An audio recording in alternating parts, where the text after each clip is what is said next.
नमो की किसान सन्मान, पैसे नेमकं किती आणि कुणाचे येतात याबद्दल शेतकरी कायम गोंधळात असतो। नमस्कार शेतकरी मित्रांनो, आज आपण अगदी शॉर्टकटमध्ये नमो आणि किसान निधी याबद्दल माहिती देणार आहोत। आपला शेतकरी मित्र दररोज सकाळी न्यूज बघून रोज प्रतीक्षेत असतो। नमो तरी येईल, नाहीतर किसान निधी तरी येईल, नाहीतर विमा तरी पडेल आणि शेवटी एक तरी पडेल म्हणून वाट बघत बसतो। चला बघूयात या दोन योजना नेमकं आहे तरी काय। आपली पहिली योजना ती म्हणजे केंद्राची शेतकरी म्हणजे प्रधानमंत्री किसान सन्मान योजना।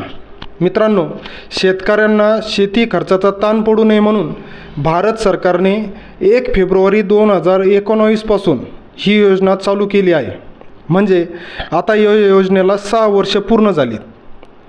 या योजनेत भारत सरकार शेतकऱ्यांना वर्षाला, लक्षात घ्या, वर्षाला 6,000 रुपये देते, ते पण 3 टप्प्यात, 2,000 रुपयाचे 3 टप्पे। ही योजना केंद्र सरकारची आहे, म्हणजे सर्व राज्यांना लागू असते। आता दुसरी योजना म्हणजे नमो योजना।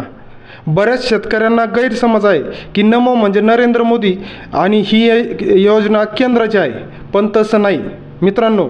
महाराष्ट्र सरकारने किसान सन्मान निधी योजनेवर आधारित श्री नरेंद्र मोदींच्या नावाने नमो शेतकरी महासन्मान योजना ही 2023 ते 24 पासून सुरू केली आहे। हिचे स्वरूप पण तसेच आहे, वर्षाला 6,000 रुपये म्हणजे 2,000चे 3 टप्पे। आलं का लक्षात? आता हे टप्पे सरकार त्यांच्या बजेटनुसार कधीही टाकू शकते, मग उगाच वाट का बघायची? आल्यावर तर सर्वांना बरोबरच येईल ना। तर शेतकरी मित्रांनो, तुमच्या लक्षात आलंच असेल की नमो म्हणजे महाराष्ट्र सरकार वर्षाला 6,000 रुपये आणि प्रधानमंत्री किसान सन्मान म्हणजे भारत सरकार वर्षाला 6,000 रुपये, असे एकूण 12,000 रुपये। आता नमोचे 2,000 रुपये ऑगस्ट महिन्यात येईल अशी माहिती आहे, पण नक्की कधी येईल हे माहिती नाही। अपडेट मिळाल्यास नक्की शेअर करेल।